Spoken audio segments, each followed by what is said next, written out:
welcome to the Life's a Beach podcast. My name is Caitlyn. I'm on the communications team here in the benefits office, and today I am joined by Jared, who's on our Be Well team also in the benefits office, and we are launching a podcast called Life's a Beach, where we are just going to talk about mental and emotional health and well-being. We sort of felt like as an office, there was just a need to create spaces for these sort of conversations, and they're just really important to have.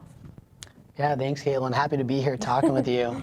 There's so many trendy and buzzwords going on in health and wellness right now, all natural and CrossFit, and I think mental health is a really popular one right now. Mm-hmm. And it often gets used interchangeably with other words, and this ambiguity and confusion kind of makes it difficult to have conversations. Mm-hmm. So really, mental health is going to change day to day. It really gets influenced by other aspects of your life, like your nutrition, your sleep, your financial situation, your workplace.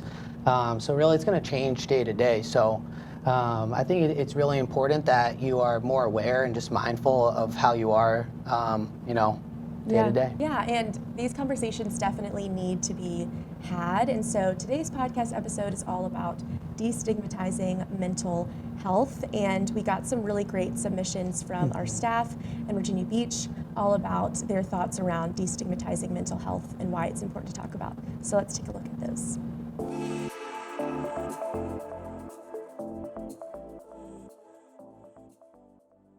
So I think there's a stigma around mental health because historically and culturally speaking, it's been associated with weakness, and it's been thought of as something that you can just fix for yourself. And then over time, when you find out that you actually can't fix the issue, you stop talking about it, right? And you never want to bring it up to then be thought of as weak. So you kind of just keep it moving and don't want to even bring it up around anyone. So I think the stigma exists from just not wanting to be associated with weakness, and for people to not think that there's something wrong with them. I think our society often portrays mental health at a stage when people, often people in the spotlight, have hit rock bottom and done something to draw negative attention. It shows people when they've not taken care of themselves and often look weak and vulnerable. So I believe there is a stigma around seeking mental health treatment because, first of all, people do not want to acknowledge that they have mental health issues. People love to use words like they're crazy or they're not right, when really most people are really struggling with something here. They're having a mental health issue. They may have anxiety. They may have depression. They may really have some type of personality disorder that is undiagnosed. And so I think that is why there's this stigma around mental health treatment, because people do not want to acknowledge and recognize that they actually have a mental health issue. Well, I think there's a stigma behind mental health just because most people look at mental health as meaning someone is a crazy person, meaning they're a serial killer, and all the different negative things or connotations that come with mental health. They don't think of depression as a mental health, or anxiety and PTSD, all the other mental health things that come into play. So really a lack of education is why I feel like there's so much stigma behind mental health. I think for a lot of us, if we ask for help or we identify that we need mental health assistance or treatment, it may make us feel or seem weak or less than, especially in the eyes of our peers, our family, or our supervisor or boss. I know in the law enforcement community, we are supposed to run towards and help people in times of crisis. So when we reach out for mental health assistance, a lot of us will feel like we're not able to do our job, or may think others may feel that we are ineffective at our job. Well, I think it's a stigma from the lack of knowledge to it all. I mean, if you notice the last 3 or 4 years, no one really knew about it. And now you see sports athletes, you see entertainers, you see everyone is coming out speaking of it. It's almost like it was a secret. But now that it's coming out, I think people are being a lot more aware of what's going on. I feel like there's a stigma around seeking mental health treatment because people try to ignore the fact that they have the issue first.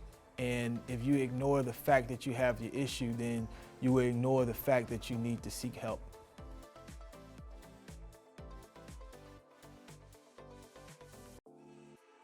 As an individual, to help overcome the stigma of having mental health issues, I feel like we need to talk about it more, be more open about the issues, and let people know that not just them are experiencing those type of issues, but everyone experiences mental health issues. As an individual, how do we overcome that stigma? I think that's a really difficult question. I think the best way, and we can get lost in our thoughts pretty quickly, but I think it's to speak with people and, be open to talking with friends and family. And then collectively, what we can do to overcome that is be open and receptive to those conversations when people bring those concerns to us, and not shy away from it or feel too uncomfortable to really talk about our feelings. As an individual, I think we can overcome this stigma by just looking at the facts and recognizing some of those signs and symptoms of people with mental health issues, and just talking about it out loud.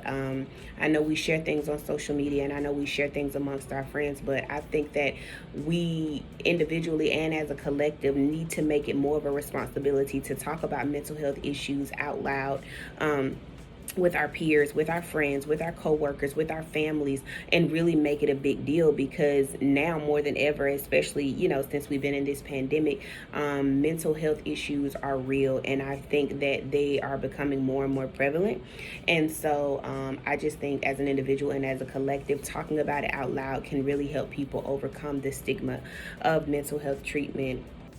Well, myself, what I will do is if I hear people conversing about it, I will take the knowledge that they're saying and use it myself to speak more about it, as in help people get knowledge about it, help people understand from what I hear and understand.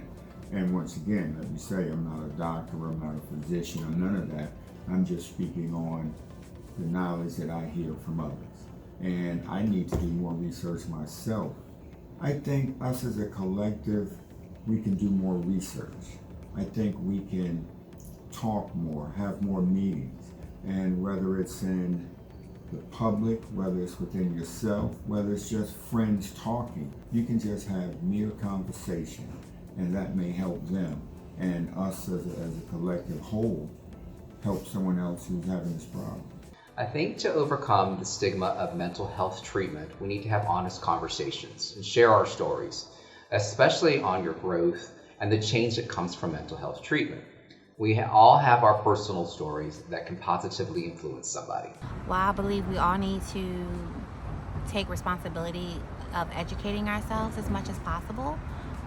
So I believe my part, what I can do on my end, is to educate people, to share my story when it comes down to mental health. We've all dealt with mental health in some way, shape, or another, whether it's a family friend or even ourselves, or a family member. And so we have to speak up more, and that will take away some of the stigma. Well, collectively as an organization, I think we need to put out more information about mental health, like with actual definitions, put out the different terms, like what is classified as a mental health condition, and then define those things. And then educate people and make them aware of those different things, and then also give people tips. I think also as an organization who has been affected by trauma, we have more people that are facing mental health issues, and so we definitely need to normalize it, and maybe even start some little support groups that people can attend when they need some kind of help or need to speak to someone or have questions. Collectively or as an individual, I think being observant and having self-awareness and self-reflection when you're yourself feeling like you need some help, or you notice a coworker going through some issues. And I think just being observant, most of us have earned the trust of our coworkers because we've worked with them for a long time.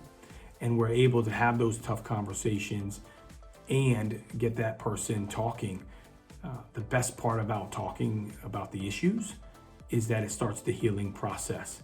And I think that's our job and our duty, to help our coworkers, our family, our friends talk about it and start that healing process. Thank you guys so much for those submissions. Those were so insightful. Yeah, really. And from a male standpoint, I feel like, historically, we were taught not to talk about our emotions and kind of keep things bottled up.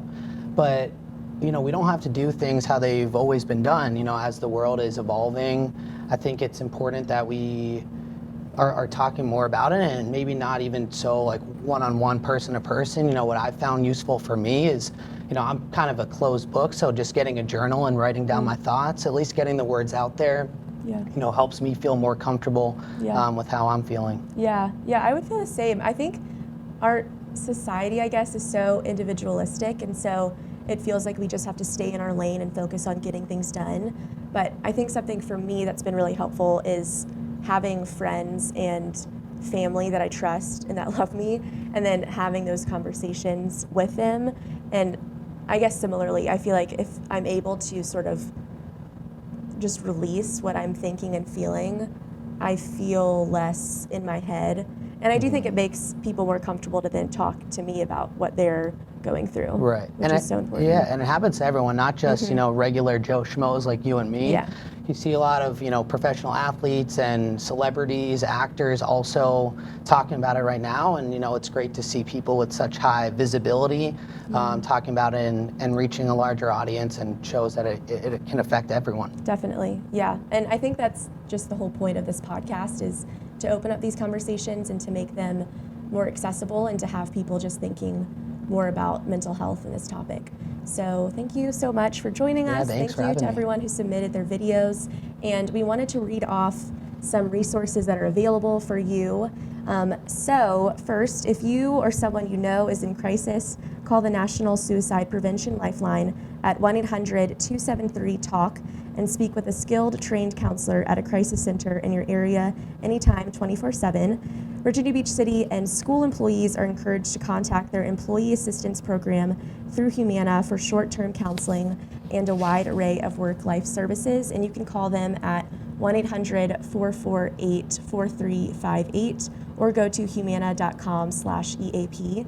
And then lastly, everyone with health insurance coverage is encouraged to reach out to their provider about accessing behavioral health resources. Those with Optima Health coverage have access to traditional behavioral health visits as well as MD Live virtual consults. So thank you again for joining us, and we hope you'll tune in next time.